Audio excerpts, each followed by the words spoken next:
Welcome back. Thank you for staying with us. From the Brockville and Area Community Foundation, I'm talking with the Executive Director, who happens to be Stephanie Steed. Welcome to the program. Hi, Doreen. Thanks for having us back. You people have been busy. We have been busy. It has been a busy fall for us. You have been giving out some grant money. We sure have. It's the best part of the job. Well, yes. Yes. I mean, everybody smiles when they see this. Yes, Come on, exactly. that's money. We're getting money for our for our organization and the different programs that we have. So That's right. Everybody's going to be happy. Yes. Okay, so this is also your 50th year. We've talked about this before. That's so right. It's really double bonus here. Tell us who the recipients are, because I know, I very quickly browsed through, but I've forgotten some of them. So if you don't mind, would you tell our viewers? Absolutely. Yeah. So on October 1st, we kind of compiled all of the applications that we received through the fall. Our grants committee comes together, and how that committee is assembled, it's one of our board members who sits on that team. And then we ask volunteers in the community to help us make those decisions each and every year as to which projects receive funds from us. Oh, I didn't realize that. Okay. And we try to mix it up from year to year to ensure we get a fair and unique and diverse lens from community members. Yes. So the members conduct independent reviews for a few weeks because we received a lot of applications this year. How many did you receive? 35. 35 applications. We received over $137,000 in funding requests this year. So it's a lot of reading. There's such a need. Yeah. So there's some time to do independent reviews. And then we come together for those debates and deliberations in one final meeting before sending it to our board for approval. Yes. So it's a difficult decision, as you can imagine. Every single one of the projects that comes our way it's amazing. They're all vital. They're all making such a difference. But we're very excited about the projects that we funded this year. And those projects are, the first one to receive funding was the Athens and Area Heritage Museum for their Local Heroes project. Oh. We have given money to the Shakespeare Festival for their community show in Prescott. Mm-hmm. Big Brothers Big Sisters, they'll be receiving a grant from us for their youth programming that they do at the library. Okay. Loaves and Fishes for their Mona's Meals to Go program. Oh, they'll be receiving funds from us this year.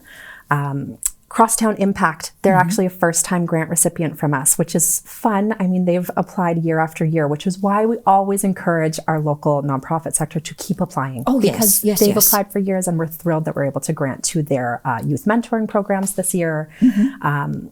Mothers Against Drunk Driving, their in-school programming that will be receiving a grant from us. CPHC for their medical transportation services. We are also granting to the Alzheimer's Society for music therapy for caregivers, which is a really meaningful program. Did I catch everyone? The South Granville Food Bank, Food for All Food Bank, for a bulk meat purchase, which will go a long way for those living with food insecurity. Yes. I think, did we touch on everyone? I hope so. You probably did. One that we didn't was the Rural Fetal Alcohol Syndrome Support Network, which again, first-time recipient from us. They'll be receiving a grant for a fundraising kind of awareness event that they're hosting, a timed charity run in the spring, because there's a lack of awareness about this kind of spectrum disorder in our community. So we're glad to be able to grant this project as well. The final grant that we'll be issuing this year is from the Tom Daly Fund, which I know we've talked about before. We have. We kind of set this fund up separately because it is our largest fund and it has a designated area of focus. The Tom Daly Fund was established with us to support projects that benefit and beautify downtown Brockville and our waterfront parks and trails. So this grant this year will be going to the Brock Trail Committee for the John Taylor Park Fund to help. Oh, thank goodness. Yes, which is such a meaningful, and it's so, John Taylor was a local community member who we lost this spring in a tragic incident. Yes. And it's just so meaningful that we get to support two local champions who did a lot for our community. John did a lot for our community, as did Tom Daly. So this one grant kind of memorializes two really wonderful people. Oh, so I like that. Yeah. That is really, really going to be meaningful. I think so too. I like it. I think that's one. Yeah, it's wonderful. So a lot of impact this year. Very much so. Yes. Very. And as you say, very diverse, which is nice. That's right. We try to, particularly from this granting program, and something that I want to say too is while we are making these grants, throughout the year we're making other grants too. We manage 23 endowment funds at our foundation. Many of the grants that we make throughout the year are already spoken for. They're already determined by the fund holders. Yes. So in the spring, we do our legacy grant to the city of Brockville. We do bursary funds. So a lot of our granting has happened throughout the year, but our fall programming is really where we try to get out. It's the community. It's the community. Yes. We want to reach those vital projects. So through our granting program, we're able to do that every year. Love it. Yes. Love it. That's great. Yes. How early should people actually be applying for the community? So our local charities kind of know the drill. This year we ran from September 1st to October 4th. They know, they get the emails from me reminding them to get their applications in. So every fall they know that this is coming and that this opportunity for funding is on the horizon. Good. Yes. Good. Yes. So the campaign is still going on. The campaign is going on. So a lot of these grants that we've talked about have come from the community fund. This is the Brockville Area Community Foundation's fund. This is our fund. It's our third largest fund that we manage. And we are determined to grow this little fund so that we can say yes to more of those projects that come into us every year.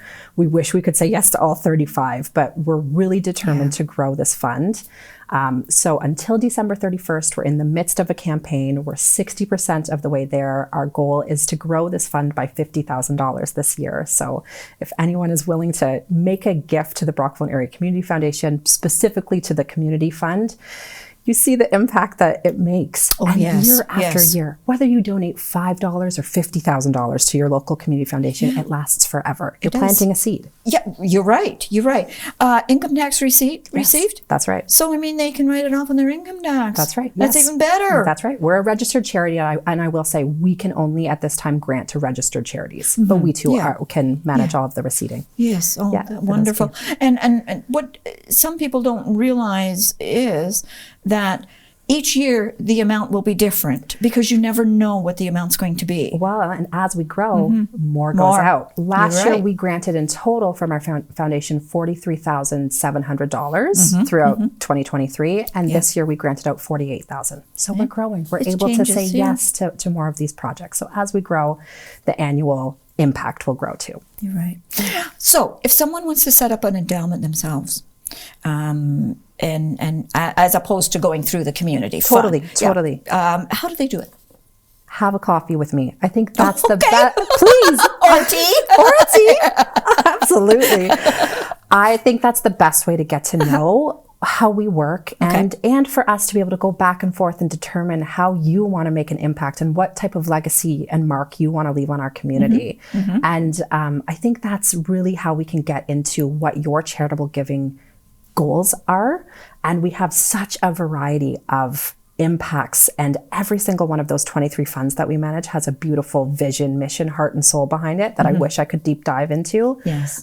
But that's, I think, the best way to set up your endowment fund and really be able to figure out if there's a certain charity that you want to support in perpetuity, or if there's kind of just a field of interest that you want to support, if there's a designated fund, or, if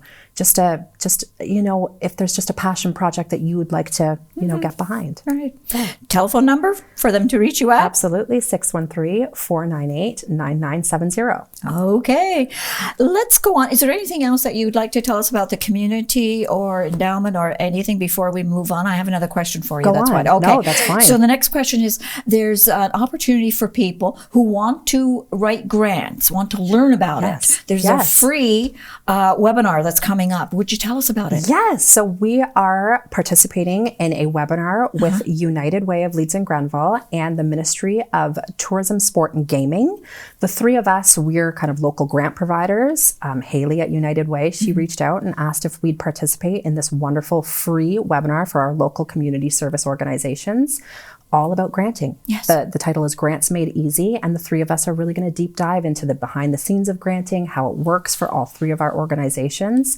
It's on December 10th at 9 a.m. Visit our social media, which is the Brockville Area Community Foundation or United Ways, and we can ensure that you get the link to register for that upcoming webinar. Well, I mean, it's free. It's Why free. not? Absolutely. And Because grant writing, there is a bit of a science to it. It's not just sitting down and just filling out a form. There's a little bit more to it than and to just learn that. how all three of us work a little differently too. Yes. Exactly. Yes. And you want to make sure that when you're writing a grant, that grant is being sent to That's right. the proper place. That's right. That's to right. ask for what it is that you want. Exactly. Is there anything else you want our viewers to know? No, I think, again, just one more ask. This is our 50th year of really creating a big impact in our community. If you are looking to make a year-end gift before December 31st, we would love for your help to reach our campaign goal of $50,000 towards our community fund. But like Doreen said, if you maybe have something else that you want to dig a little bit deeper and start your own endowment fund, I'd be happy to meet with you too. Okay. Thank you for coming in. Thank you.